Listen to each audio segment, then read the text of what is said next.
스가랴 1장 18절에서 21절 말씀, 하나님 말씀 받도록 하겠습니다. 내가 눈을 들어본즉 내게 뿔이 보이기로 이에 내게 말하는 천사에게 묻되 이 무엇이니까 하니 내게 대답하되 이들은 유다와 이스라엘과 예루살렘을 흩트린 뿔이니라. 그때에 여호와께서 대장장이 4명을 내게 보이시기로 내가 말하되 그들이 무엇하러 왔나이까 하니 대답하여 이르시되 그들이 유다를 흩뜨려서 사람들이 능히 머리를 들지 못하게 하니 이 대장장이들이 와서 그것들을 두렵게 하고 이전에 뿔들을 들어 유다 땅을 흩트린 여러 나라의 뿔들을 떨어뜨리려 하느니라 하시더라. 아멘. 오직 예수님, 예수 그리스도의 은혜와 평강이 여러분의 가정과 여러분의 삶 가운데 충만할지어다. 성삼일체 하나님께 감사와 경배와 영광을 올려드리며 오늘도 예수님만 전하겠습니다. 예수님을 받아들이시고 여러분의 삶 가운데 예수님 충만함으로 평안하고 행복하기를 간절히 바라고 기도합니다. 오늘은 스가랴 1장 18절에서 21절 말씀을 가지고 두 번째 환상의 의미에 대해서 말씀을 전하고자 합니다. 스가랴 말씀에는 한 8가지 정도의 환상이 나오는데 첫 번째 환상에 대해서는 제가 말씀드리지 않고 지난주에 배경으로 넘어갔습니다. 그 이유가 무엇이냐면 오늘 두 번째 환상과 함께 봐야 되기 때문이에요. 첫 번째 환상은 화석류 나무 사이에 선 사람이 세 사람이 있었고 그 사람이 3가지 말을 타고 열방을 이렇게 운행하는, 그리고 그 운행 결과를 하나님께 보고하는 내용이 있었습니다. 이 환상에 대해서 해석하기 위해서는 수비학의 도움을 받아야 되는데요. 수비학은 뭐냐면 숫자를 가지고 어떠한 의미들을 함축하여서 설명하는, 그것을 연구하는 학문을 수비학이라고 합니다. 3이라는 숫자, 세 말이 나온 3이라는 숫자는 하나님의 숫자라고 불리는 겁니다. 삼위일체 하나님을 의미하고요. 하늘의 숫자라고도 말하고요. 거룩한 완전수, 완결, 승인, 연합의 의미를 갖고 있습니다. 완전수는 7이라는 숫자인데 그것은 그냥 완전한, 완벽한 숫자를 말하고 거룩한 완전수는 3이에요. 하나님의 숫자죠. 근데 오늘 말씀을 보니까 오늘 말씀은 4개의 뿔과 4명의 대장장이가 나옵니다. 숫자 4는 동서남북을 의미합니다. 그래서 열방을 의미해요. 그리고 숫자 3이 하늘의 수라면 숫자 4는 땅의 수입니다. 그래서 오늘 말씀과 첫 번째 환상과 두 번째 말씀이 연결되면 숫자 3과 숫자 4가 만나서 숫자 7이 되고, 왜 숫자 7이 완전수가 되냐면 숫자 3인 하나님께서 숫자 4인 열방을 다스린다. 하나님이 모든 것을 통치한다. 라고 해서 7이 완전수가 되는 겁니다. 하나님은 이 환상들을 통해서 보여주고 있는 첫 번째 말씀은 하나님께서 다 통치한다는 거예요. 주의 계획 안에서 하늘과 땅이 만나서 오늘 말씀을 우리에게 전달하고 있는 겁니다. 오늘 말씀은 하나님께서 열방을 어떻게 통치하는가에 대한 말씀이고, 그래서 부제목으로 환상으로 본 마지막 때의 모습이라고 이름을 지었습니다. 두 번째 환상의 의미, 부제목은 환상으로 본 마지막 때의 모습입니다. 하나님은 스가랴를 통해서 하늘과 땅에 만나는 그 환상을 보이셨고, 그걸 통해서 열방의 통치 계획을 알려주셨어요. 그런데 이 계획은 비단 스가랴에게만 임한 것이 아니라 바로 오늘을 살고 있는 우리에게도 동일하게 적용되는 말씀입니다. 우리는 마지막 때를 살고 있습니다. 모든 사람은 한 번 살고 한 번 죽습니다. 2번 사는 사람 없어요. 그래서 우리는 항상 마지막 때를 살고 있는 거고, 또한 많은 신학자들이 이 시대야말로 마지막 시대와 동일하다, 그 정도로 힘들고 아픈 시대다라는 말씀을 하고 있습니다. 오늘은 조금은 어려울 수 있겠지만 종말론에 관한 말씀을 전하고자 하고, 스가랴 환상을 통해서 마지막 때의 모습을 여러분이 배우고 여러분 삶에서 그 마지막 때를 대비하는 귀한 삶의 열매가 있기를 간절히 바랍니다. 두 번째 환상의 의미, 환상으로 보는 마지막 때의 모습. 첫 번째는 4개의 뿔이 예루살렘을 흩트린다 선포하였습니다. 19절 말씀 보니까 이에 내게 말하는 천사에게 묻되 이들이 무엇이니까 하니 내게 대답하되 이들은 유다와 이스라엘과 예루살렘을 흩뜨린 뿔이니라 라고 말씀이 기록되어 있습니다. 뿔은 권세를 의미해요. 그래서 오늘 첫 번째인 네 개의 뿔이 예루살렘을 흩뜨린다 라는 말씀은 열방에 하나님의 대적하는 세력이 일어난다라는 말씀이에요. 열방에 하나님을 대적하는 세력이 일어나고 그것이 요한일서와 요한계시록에서 적 그리스도 세력으로 명명되고 있습니다. 즉 마지막 때가 되면 열방에 하나님을 대적하는 무리가 일어납니다. 그러한 사건이 반드시 있습니다. 여기서 말하는 뿔, 하나님을 대적하는 세력은 아시리아나 바벨론이 아니에요. 아시리아와 바벨론은 하나님이 그들을 사용하셔서 이스라엘 민족을 심판하고 이스라엘 민족에 벌을 주는 데 사용되었습니다.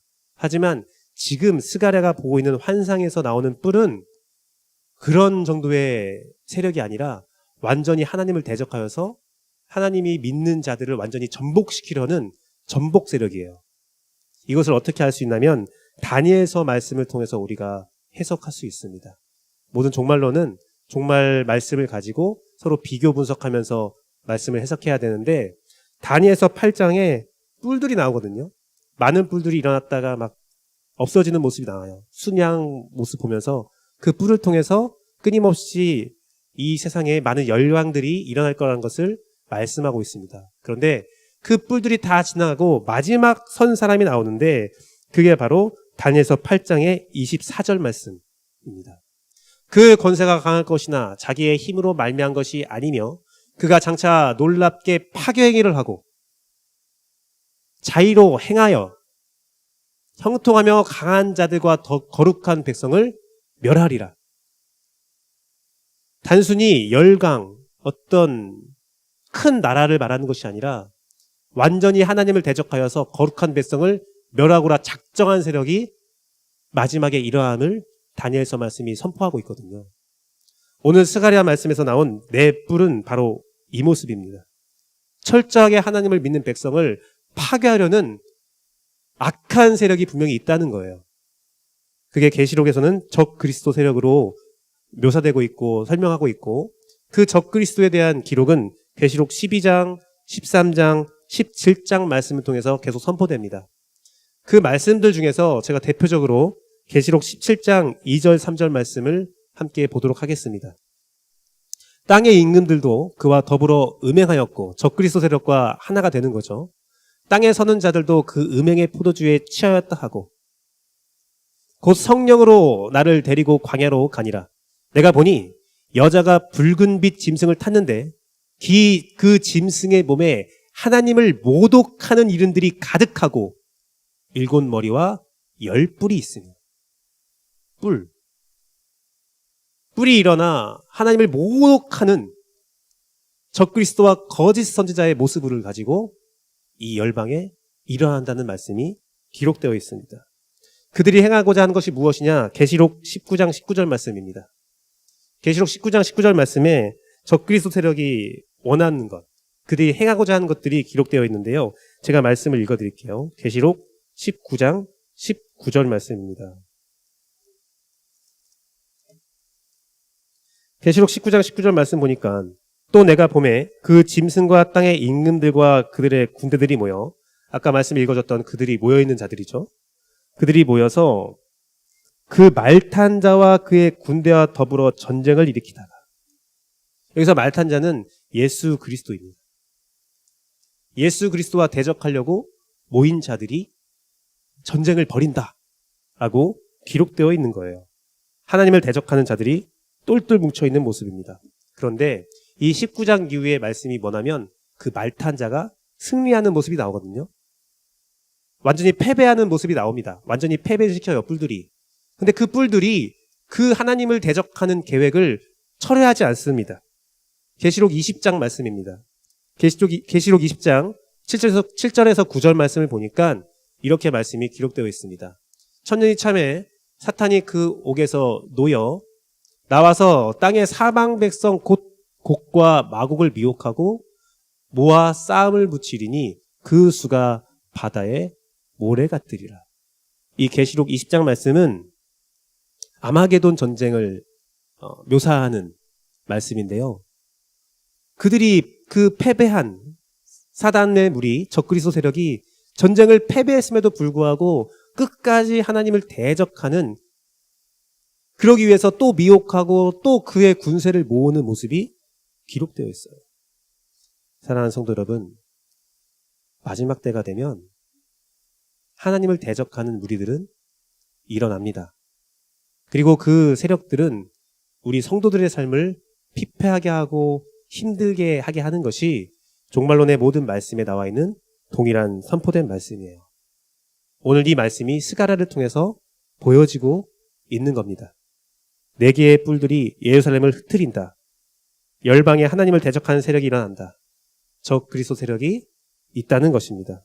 그런데 오늘 말씀에 적 그리스도 세력이 있다, 하나님을 대적하는 무리가 있다라는 말씀만 있는 것이 아니라 그들의 전쟁 방법도 기록되어 있습니다.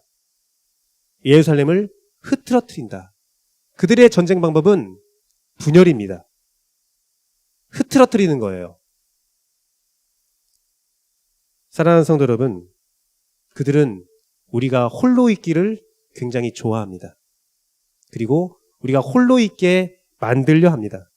1998년 육군대학 군사평론에 이러한 사설이 실렸는데요.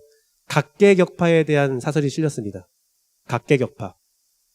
각계격파는 무엇이냐면 그 군대가 있으면, 무리가 있으면 그 무리를 흐트러뜨려서 하나하나 격파하는 모습을 각계격파라고 하는데요.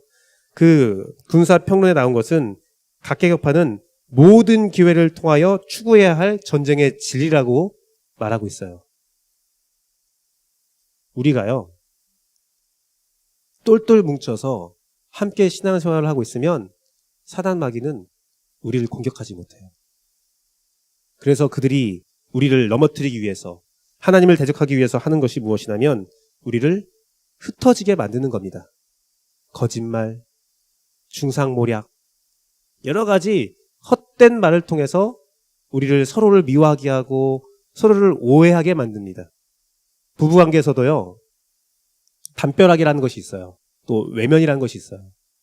그게 뭐냐면 부부관계를 할 때에 서로에게 나쁜 마음, 서로에게 안 좋은 마음이 생기면서, 감정이 생기면서 아유, 차라리 대화를 안 하는 게 나아, 말을 안 섞는 게 나아 하면서 서로의 관계가 점점 멀어지는 모습을 말하고 있거든요.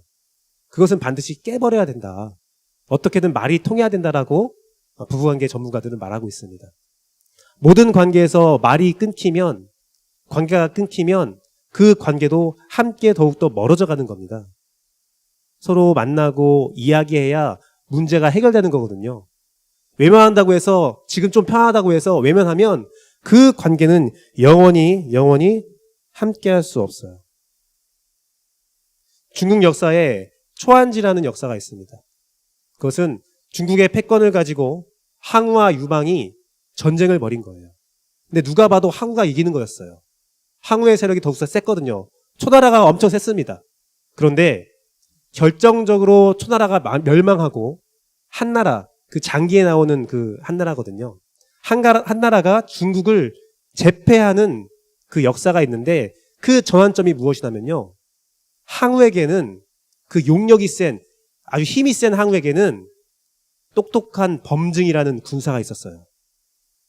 범증이라는 군사가 항우와 함께 했을 때 초나라는 아주 강성했습니다.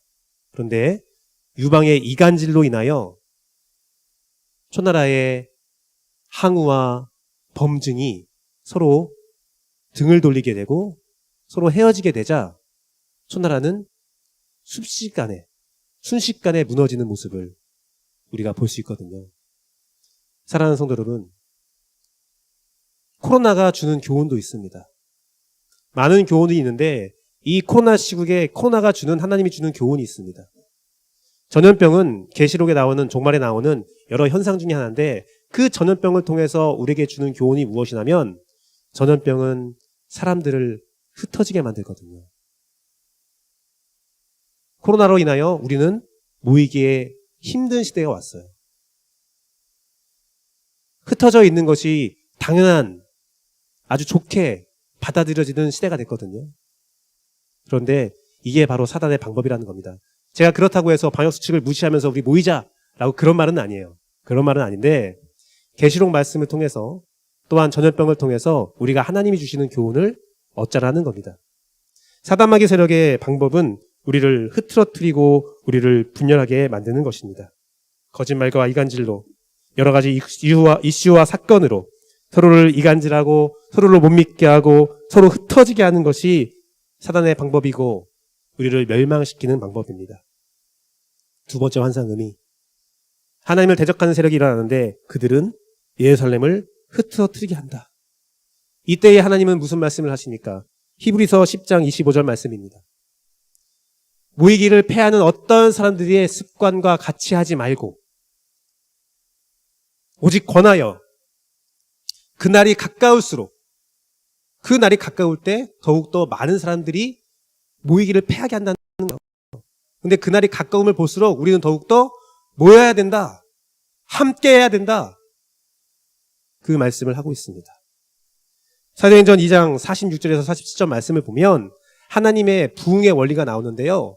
날마다 마음을 같이하여 성전에 모이기를 힘쓰고 집에서 떡을 떼어 기쁨과 순전한 마음으로 음식을 먹고 하나님을 찬미하며 또 온 백성에게 칭송을 받으니 주께서 구원받는 사람을 날마다 더하게 하시니라. 모일 때 역사가 일어납니다. 하나님은 우리에게 모이라 했습니다. 예수님은 두세 사람이 모인 곳에, 내 이름에 모인 곳에 내가 함께하고 있다라고 말씀하셨습니다. 사랑하는 성도 여러분, 악한 세력은 어떻게든 우리를 분열시키려 하고 서로를 이간질하고 서로 안 만나게 하고 서로 못 모이게 할 겁니다. 그 날이 가까우면 가까울수록 우리는 모이기에 힘씁시다. 우리 함께 모여서 대화하고 우리 함께 속에 있는 상한 심정들을 나누면서 해결하고 우리가 예수의 이름으로 함께 모여서 서로 교제하고 서로 하나님 말씀을 가지고 살아갈 때 우리는 그 마지막 때를 견딜 수가 있는 거예요. 기억하십시오. 악한 세력은, 열방에 일어난 악한 세력은 우리를 흩어뜨리려 해요. 하나님을 대적하는 세력은 이간질하는 세력이고 우리를 흩어뜨리는 세력입니다. 두 번째 환상의 의미, 첫 번째는 네 개의 뿔이 예루살렘을 흩어뜨린다. 열방에 하나님을 대적하는 세력, 적그리스도 세력이 나온다는 거예요. 두 번째는 대장장이 4명이 뿔을 떨어뜨린다고 기록되어 있습니다. 21절 말씀의 하반부를 보니까 이 대장장이들이 와서 그것들을 두렵게 하고 이전에 뿔들을 들어 유다 땅을 흩어뜨린 여러 나라의 뿔들을 떨어뜨리려 하느니라. 대장장이가 그 뿔들을 꺾어버리는데요. 떨어뜨려 버리는데요. 이 말씀을 잘 해석하려면 대장장이가 무엇을 의미하는지를 우리가 알아야 됩니다. 대장장이를 말하는 히브리어는 하라시라는 단어가 쓰였어요. 이 단어는 장인, 기능공, 조각가, 석수, 목수, 모든 장인들을 의미하는 말입니다. 단순히 대장장이가 아니라 잡부들, 장인들, 그런 기능을 가진 자들을 다 지칭하는 말입니다. 그리고 특별히 이 말씀이 쓰인 곳이 어디냐면 성막을 지을 때 또 성전을 지을 때 봉사한 자들을 지칭할 때 이 단어가 쓰였어요. 즉, 네 대장장이 4명은 성전을 세우는 4명, 열방에서 성전을 세우고자 하는 자들을 의미합니다. 열방에 하나님을 대적하는 뿔들이 일어날 때 그들로 인하여 우리가 고통받는 순간이 있지만 하나님은 성전을 세우고자 하는 열방의 성전을 세우는 모든 자들을 세워서 대적자를 물리친다는 거예요. 적그리스도 세력이 일어나지만 그들이 우리를 대적하지만 우리를 힘들게 하지만 하나님의 백성이 승리한다는 내용입니다. 할렐루야. 하나님의 백성은 반드시 승리합니다. 이게 하나님의 원리이고 하나님의 계획이고 하나님의 뜻입니다. 성전을 세운 자가 누구입니까? 제가 스가랴 말씀을 통해서 한 번, 두 번 강해를 했는데 그 강해를 통해서 여러분들이 성전을 세우는 자라고 말씀드렸어요. 우리의 폐허 가운데 먹줄을 치시고 우리를 성전으로 세워줘 주신다고 하나님께서 선포했다라고 제가 말씀을 드렸습니다. 즉 오늘 나와서 그 뿔들을 꺾어버릴 대장장이 4명은 바로 여러분입니다. 우리 재원교회입니다. 재원교회의 모든 성도님들, 성전으로 세워지는 여러분들에게는 반드시 승리가 있습니다. 다니엘서 2장 34절에서 35절 말씀을 보니까 또 왕이 보신즉 손대지 아니한 돌이 나와서 신상의 새와 진흙에 발을 쳐서 부서뜨림에 그때의 새와 진흙과 놋과 은과 금이 다 부서져 여름 타작마당에 겨같이 되어 바람에 불려간 곳이 없었고 우상을 친 돌은 태산을 이루어 온 세계에 가득하더라. 이게 뭐냐면요, 하나님께서 다니엘을 통해서 열방의 역사를 보여주시는데 뿔의 환상, 아까 8장의 뿔의 환상도 있지만 금신상의 환상을 보여준 적이 있거든요. 금신상 환상과 뿔의 환상은 연관된 환상인데 그 금신상 환상을 보여준 이후에 어떤 환상으로 그 환상이 끝맺음 짓고 있냐면 아무도 손대지 않은 돌, 그 돌이 내려와서 그 신상을 다 부셔버린다는 거예요. 그 무시무시한 신상을 다 부셨는데 그 흔적은 찾을 수도 없이 흩어져 버린다는 거예요. 오직 남은 것은 그 돌 하나, 차산같이 큰 돌 하나 남는다는 겁니다. 돌은 예수님을 의미해요. 우리의 머릿돌 대신 예수님께서 모든 열방의 권세들 다 멸하시고 오직 마지막 날에, 주의 재림의 날에 예수님만 남아있는 그 모습을 다니엘을 통해서 선포하셨고 그 말씀이 우리에게 전달되고 있는 겁니다. 많은 사람이 흠모해야 할, 두려워하는 그 신상들을, 그 우상들을 하나님은 예수님을 통해서 진멸하십니다. 예수님을 통해서 승리하십니다. 제가 첫 번째 말씀을 드리면서 4가지 뿔이 예루살렘을 흩어뜨린다는 말씀을 드리면서 계시록 말씀을 전달해 드렸어요. 그 계시록 말씀의 결론이 어떻게 되는지 한 구절 한 구절 살펴봅시다. 계시록 17장 14절 말씀을 보겠습니다. 그들이 어린 양과 더불어 싸우려니와 어린 양은 만주의 주시요 만왕의 왕이심으로 그들을 이기실 터이요 또 그와 함께 있는 자들 곧 부르심을 받고 택하심을 받은 진실한 자들도 이기리로다. 이 말씀이 바로 스가랴 말씀을 통해 선포된 네 대장장이가 승리하는 모습이에요. 하나님이 승리하실 때, 예수님이 승리하실 때 우리 하나님만 예수님만 승리하는 것이 아니라 그와 함께하는 자들, 성전으로 세워져 가는 자들, 그들도 반드시 이긴다는 겁니다. 적그리스도 세력과 하나님을 대적하는 세력의 그 공포와 그들의 억압이 아무리 세고 우리의 마음을 떨게 만들어도 절대로 우리가 잊지 말아야 할 것은 하나님이 끝내 이기리로다. 승리하리로다. 승리는 내 것일세. 이 말씀입니다. 또한 19장 20절 말씀 보겠습니다. 19장 20절 말씀 보니까 짐승이 잡히고 그 앞에 표적을 행하던 거짓 선지자도 함께 잡혔으니 이는 짐승의 표를 받고 그의 우상에게 경배하던 자들, 적그리스도 세력과 하나님을 대적하는 세력과 거짓 선지자 세력과 함께 했던 모든 자들도 어떻게 돼요? 이 둘이 산채로 유황불 붙는 못에 던져진다. 다 모아서 지옥으로 보내버린다는 거예요. 그 세력이 아무리 커도, 그 세력이 우리에게 아무리 큰 위협을 줘도, 지금 여러분에게 고통과 아픔을 줘도 그들의 결말은 지옥이에요. 패배입니다. 아주 처절한 패배죠. 끝까지 그 패배를 인정하지 못하고 모인 자들 어떻게 되는지 봅시다. 20장 9절 10절 말씀입니다.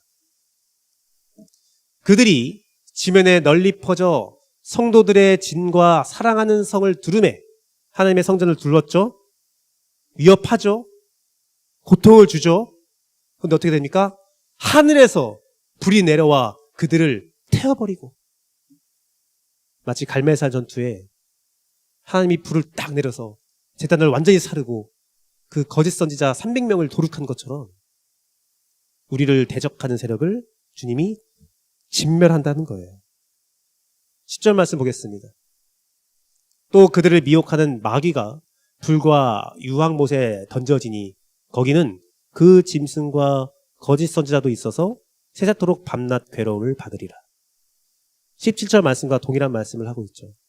그들의 운명은, 하나님을 대적하는 자들의 운명은 지옥 외에는 없는 거예요.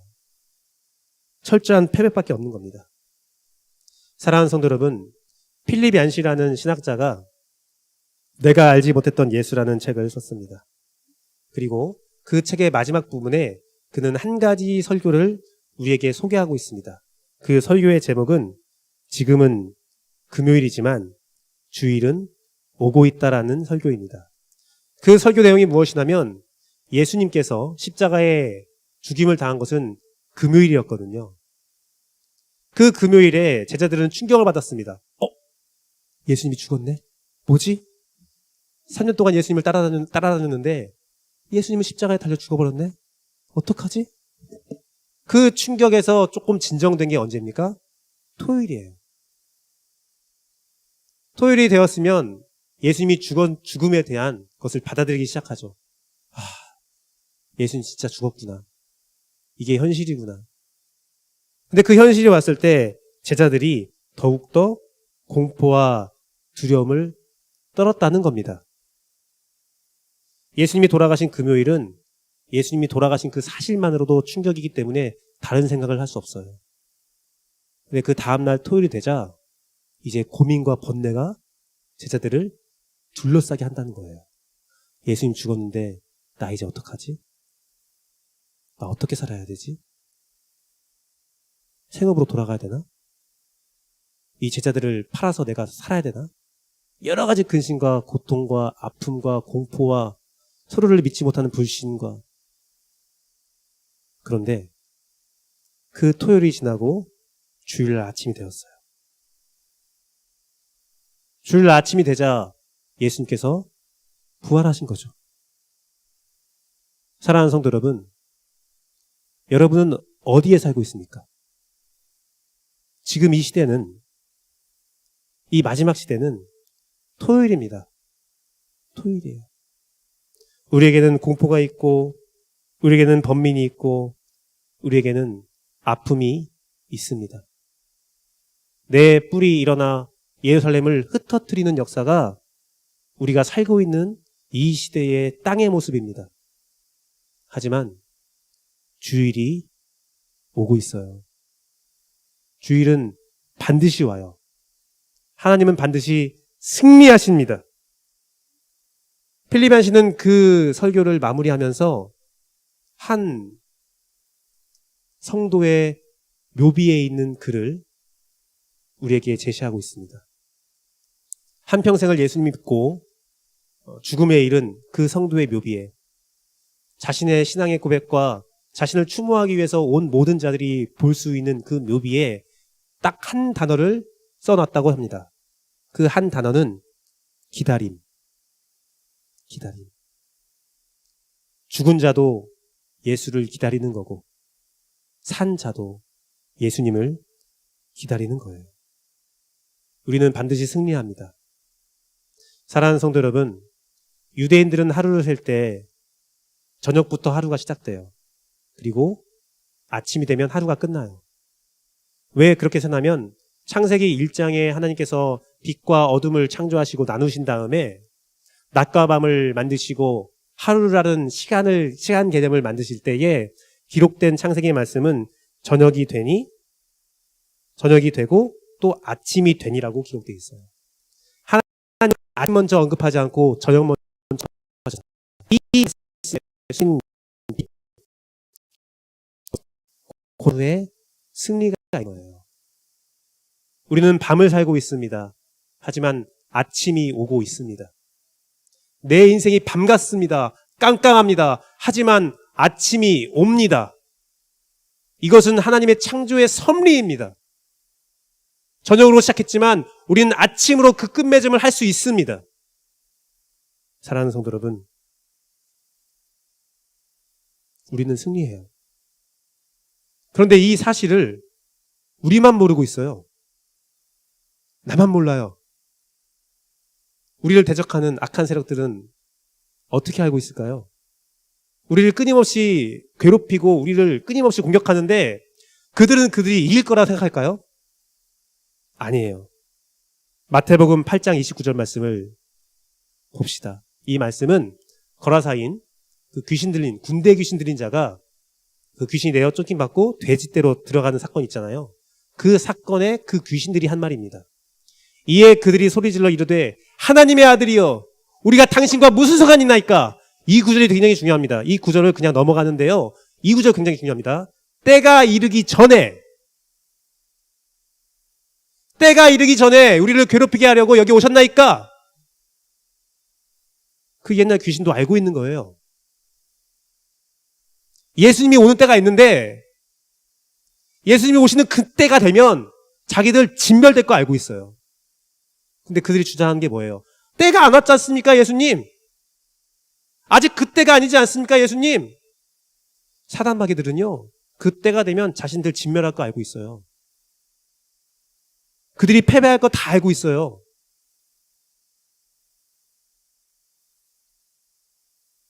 그런데 그들은 왜 그렇게 끝까지 우리를 괴롭히고 우리를 미혹하는 걸까요? 사랑하는 성도 여러분, 사단의 승리는, 사단 마귀가 여기는 승리는 하나님을 이기는 게 아니에요. 그들도 하나님께 지는 것, 자신들의 운명은 다 알고 있어요.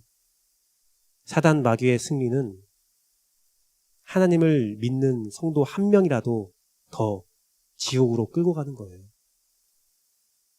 그래서 우리의 승리는 철저히 감추고 우리 한 사람, 단 한 명이라도 더 지옥으로 끌고 가려고 안간힘을 쓰는 거예요. 절박함을 가지고 있는 거예요. 그런데 우리의 절박함은 무엇입니까? 우리는 천국 가기 위해서 절박한 심정을 갖고 있습니까? 여러분은 천국에 대한 소망이 얼마나 절박합니까? 승리가 확신되어 있는데, 우리에게 천국이 있다는 것이 확신되어 있는데 우리는 어떠한 심정으로 하루하루를 살고 있습니까? 사단 마귀는 나를 미혹하고 내 가족을 미혹하고 내 사랑하는 사람을 미혹해서 지옥으로 끌고 가려고 안간힘을 쓰고 있는데 나는 그들을 방치하고 있지 않습니까? 사랑하는 성도 여러분, 저는 우리 재원교회 성도 한 사람 한 사람이 하나님의 성전으로 세워지고 그 성전은 만민이 기도하는 곳이 되기를 원합니다.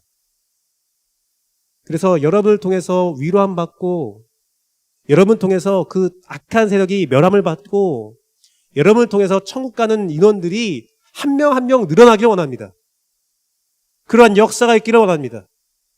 사단 마귀 세력들, 어차피 진놈들, 그 작은 승리 거두지 말고 우리가 그 승리까지 다 갖고 오자고요. 어차피 우리는 이기는 전쟁에서 예수님 의지함으로 여러분의 사랑 가족, 부모, 친구들 절박한 심정을 가지고 천국으로 인도하십시오. 스가랴에게 환상을 보여준 의미가 바로 이런 의미예요. 하나님을 대적하는 세력은 분명히 일어난다. 너희 삶에 저녁이 있다. 어두움이 있다. 하지만 하나님이 승리한다. 아침이 오고 있다. 그러니 그 승리에 동참하라는 거예요. 하나님의 백성은 성전을 세우는 자는, 성전이 세워진 자가 아니에요. 성전을 세우는 자는 승리한다는 말씀입니다. 환상의 의미 마지막은 여호와께서 다 보이신 거예요. 20절 말씀 보니까 그때 여호와께서 대장장이 4명을 내게 보이시기로, 다 보이신 거거든요. 그것은 무엇이냐면 하나님께서 우리를 알게 한다는 건데요. 이 보이심이라는 단어는 히브리어 라라고 해서요. 조사하다, 이해하다, 알게 하다라는 의미가 있어요. 하나님이 모든 종말의 사건들을, 마지막 때에 일어날 일들을, 여러분의 인생에 일어날 모든 일들을, 영적인 비밀들을 그냥 감춰둔 것이 아니라 보이시고 이해하게 하신다는 겁니다. 알게 한다는 거예요. 하나님은 각종 예언서와 서신서와 계시록, 예수님 말씀으로 이 말씀을 다 하셨어요. 마태복음 24장은 예수님의 종말론이라고 불리는 거예요. 마태복음 24장. 그리고 바울의 종말론도 있죠. 데살로니가. 그리고 각종 예언서가 있죠. 구약의 예언서와 다니엘서, 요한계시록, 에스겔, 오늘 함께 보고 있는 스가랴 말씀을 통해서 하나님은 끊임없이 종말에 일어날 일들을 아낌없이 보여주시고 해석하시고 우리에게 선포하셨어요. 그런데 왜 우리는 그것을 보지 못할까요? 21절 말씀 다시 한번 띄워드리겠습니다. 21절 말씀인데요. 스가랴 1장 21절 말씀 보니까 내가 말하되 그들이 무엇을 하러 왔나이까 하니 대답하여 이르시되 그 뿔들이 유다를 흩트려서 사람들을 능히 머리를 들지 못하게 하니, 머리를 들지 못하게 한대요. 18절 말씀 볼까요? 18절 말씀 보니까 스가랴가 이 환승함을 볼 때 어떻게 합니까? 내가 눈을 들어 본즉, 사랑하는 성도 여러분, 하나님은 늘 함께 계십니다. 우리의 주변에 이 종말론의 말씀은 항상 선포된 말씀이에요.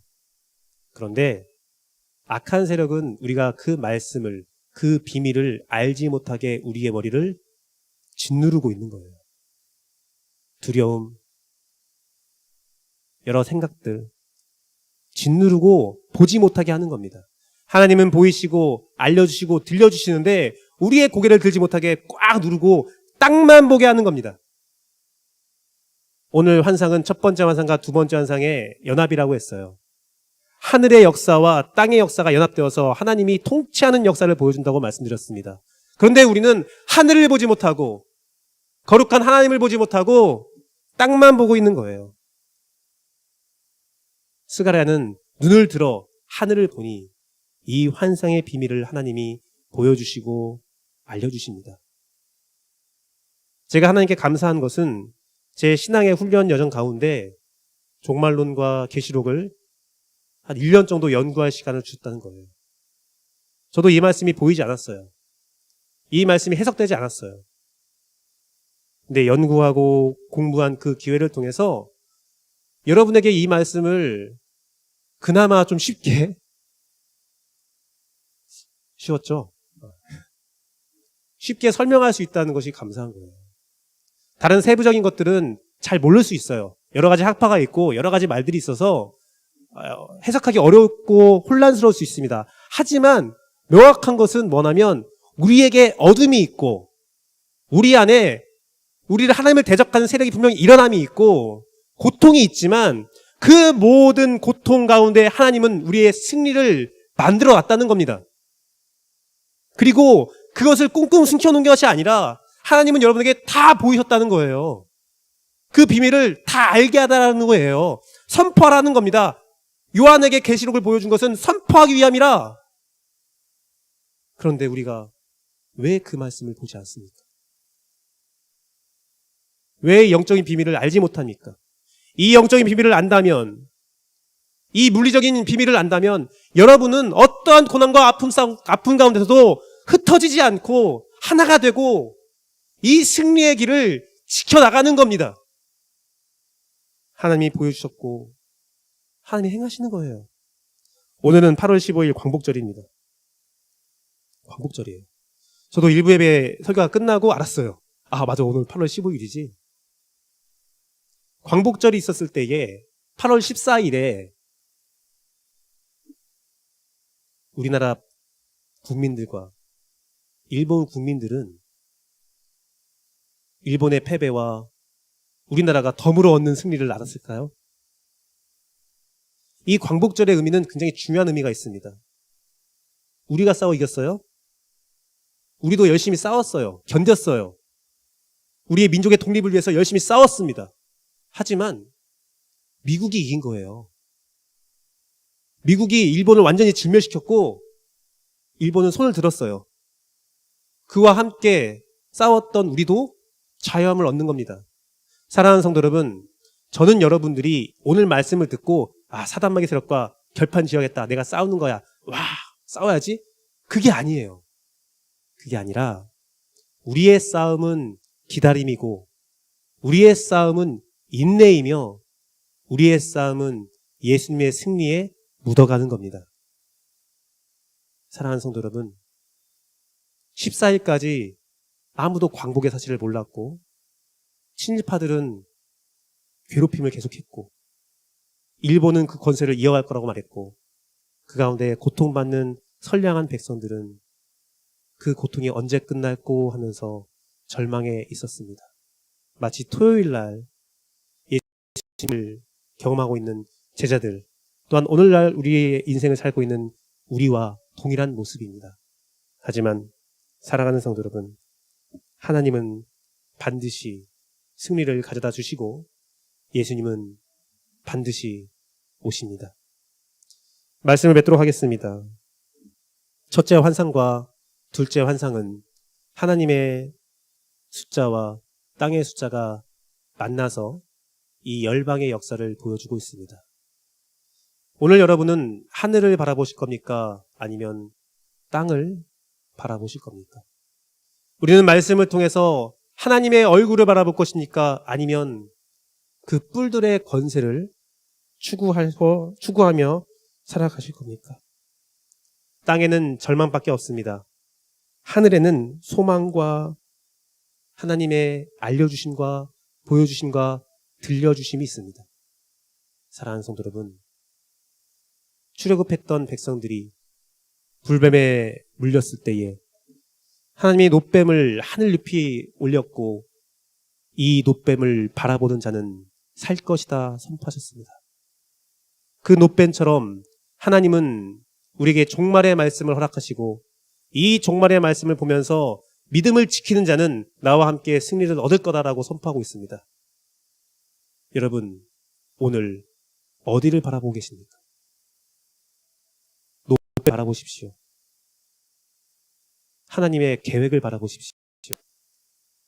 하나님의 승리를 바라봅시다. 찬양하고 기도하기 원합니다. 오늘 말씀을 가지고 함께 찬양할 때 내는 주의 영광을 보내. 내는 주의 영광을 보내. 주님의 승리와 주님의 위로와 주의 통치를 바라보며 오늘을 견뎌나가는, 하늘을 바라보며 땅을 지배하는, 승리하는 여러분의 삶이 되기를 간절히 바라고 기도합니다. 함께 찬양하시겠습니다.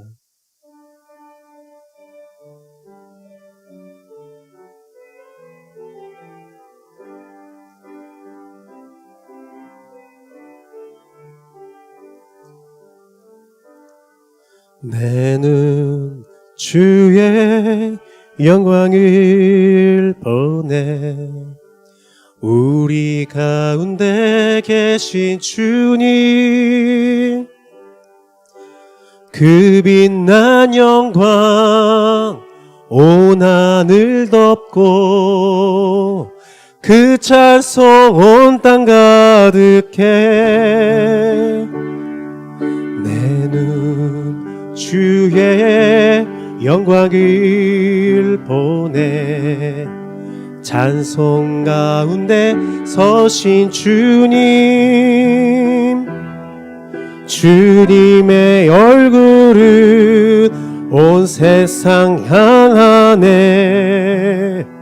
권능의 발을 드셨네. 주의 영광이 곳에 가득해. 우린 선에 주님과 함께 찬양하며 우리는 전진하리. 모든 열방 주 볼 때까지 주의 영광, 주의 영광 이곳에 가득해.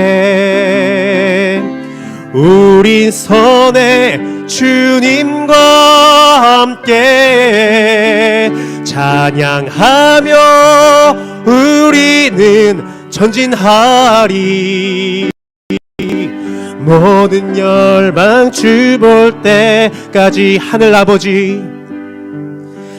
아버지 우릴 새롭게 하사 열방 중에서 주를 섬기게 하소서. 모든 나라 일어나 찬송 부르며 영광의 주님을 보게 하소서. 주의 영광 이곳에 가득해. 우린 선해 주님과 함께 찬양하며 우리는 전진하리. 모든 열방 주 볼 때까지. 이 시간 함께 기도하기 원합니다.